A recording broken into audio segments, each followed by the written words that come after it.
नमस्कार 5 minute stories family. कल हमने देखा है कि आकाश वो राजा को उन्होंने विष्णु भगवान ने श्राप देके उन्होंने कहा था कि अगले जन्म में आप आकाश राज्य का जन्म लोगे और लक्ष्मी के अंश से पद्मावती आपके घर की बेटी बनेगी और आप उनकी उनकी शादी मुझसे करोगे, तब आपका जो है शाप विमोचन हो जाएगा। तो इसके बाद जो है वहाँ से विष्णु भगवान जो है घूमते घूमते ढूंढते ढूंढते वो पहुँच गए तिरुमला हिल्स। तिरुमला पर्वत पे जो है वहाँ वकुला देवी के आश्रम में पहुँचे थे। वकुला देवी कौन है? वकुला देवी पिछले जन्म में जब विष्णु भगवान श्री कृष्ण के अवतार में थे उस टाइम पे यशोदा मैया थी। तो उनका एक तमन्ना रह गया था कि उन्होंने अपने हाथों और अपने आँखों से मतलब अपने हाथों श्री कृष्ण भगवान का शादी नहीं कर पाई, तो उन्होंने वर मांगा था। तो उन्होंने कहा था कि जैसे जैसा काल बीतेगा आपको ये वरदान देता हूँ कि अगले जन्म में आप अपने हाथों से मेरी शादी करोगी। तो वकुला देवी के आश्रम में जैसे ही पहुँचते हैं श्रीनिवास उनको देख के कहते हैं माँ।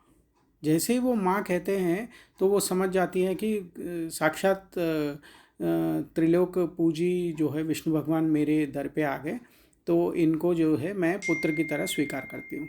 तो उन्होंने उनको गोद ले लिया पुत्र।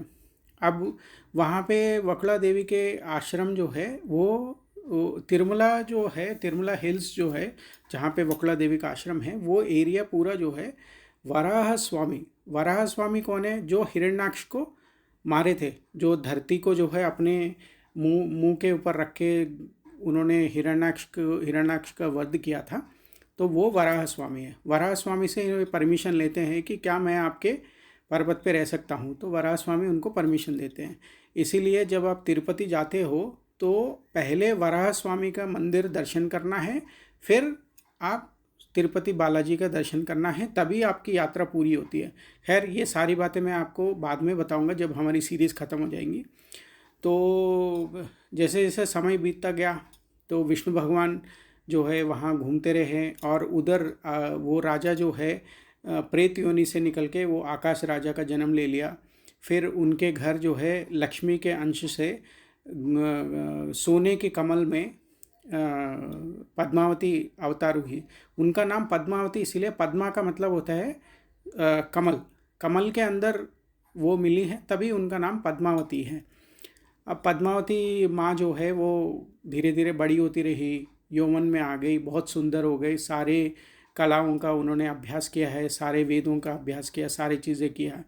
अब उनका जो है शादी का टाइम आ गया। वो एक बार जो है अपनी सहेलियों के साथ उन पर्वतों पे श्रेणी में घूम रही थी और मस्ती कर रही थी। तो इतने में गणेश जी जो है क्या किया, उन्होंने हाथी का रूप लेके उनके ऊपर आ गए, मतलब पद्मावती माँ को डराने लगे।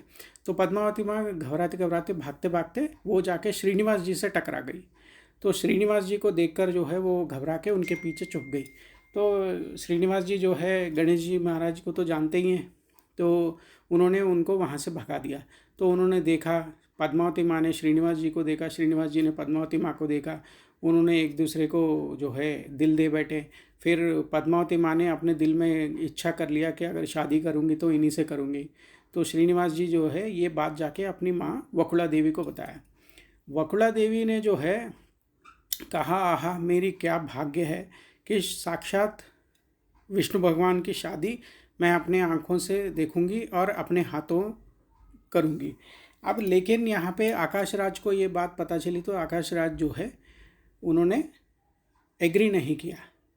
तो उनको वो कैसे एग्री हुए हैं और वकुला देवी ने क्या उनको बताया है, फिर वकुला देवी वो शादी का जब हुआ नहीं हुआ उसमें क्या प्रॉब्लम्स आया है, ये आपको स्टोरी का दूसरा पार्ट मैं आपको कल बताऊंगा। ठीक है, अब तक जो आपको स्टोरी बताया शायद आप लोगों को समझ में आ गया होगा तिरुपति बालाजी का। आई होप आप लोग एंजॉय कर रहे होंगे इस स्टोरी को सुन के। और प्लीज़ इस चैनल को सब्सक्राइब करिए, शेयर करिए और बहुत सारे blessings and God bless you.